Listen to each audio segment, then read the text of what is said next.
सच्चे दोस्त की कहानी। भावनपुर नामक गांव में दो मित्र रहते थे।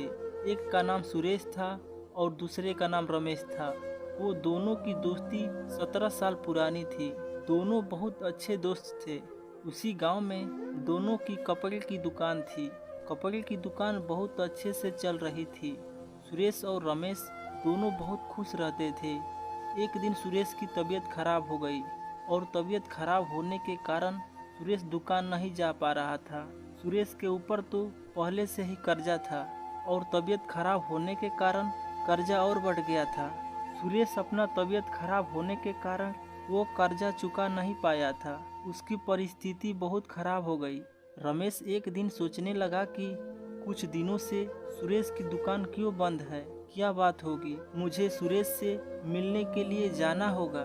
फिर एक दिन रमेश सुरेश के घर गया। वहां जाके देखा तो सुरेश की तबीयत बहुत खराब हो गई थी। रमेश अपने दोस्त को डांटने लगा कि तुम्हारी हालत इतनी खराब हो गई और तुम मुझे एक बार भी बताया नहीं। तुमने हमारी दोस्ती का अच्छा सिला दिया है, क्या यही हमारी दोस्ती है? बिस्तर पर लेटा हुआ सुरेश अपने दोस्त रमेश से कहने लगा कि मेरे दोस्त, तुम्हें अपना परिस्थिति बताकर दुखी करना नहीं चाहता था, इसीलिए मैं तुम्हें नहीं बताया। फिर रमेश ने सुरेश को हॉस्पिटल पहुंचाया और सुरेश का इलाज करवाया। फिर सुरेश ने अपनी सारी बातें रमेश को बताई। रमेश को सुरेश की बात सुनकर बहुत दुख हुआ।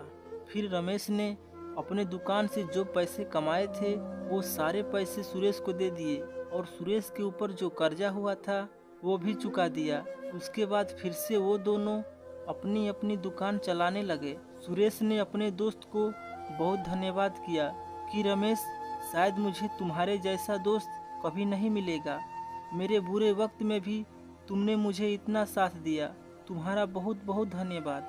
तो देखा दोस्तों, एक सच्चा दोस्त ही एक दोस्त को काम आता है। मित्र इसे कहते हैं जो सुख दुख में साथ रहे और अपने मित्र की परिस्थिति का सम्मान करे। आजकल तो हर इंसान एक दूसरे का खून चूसने लगे हैं। इंसान की दुनिया में आज भाई भाई नहीं रहे और मित्र मित्र नहीं रहे। तो हम आपसे इतनी विनती करते हैं कि प्यार और दोस्ती में कभी धोखा न दे, इसमें बहुत दर्द होता है। तो आप सभी अपने अपने दोस्त को काम आए और उसकी मदद करें।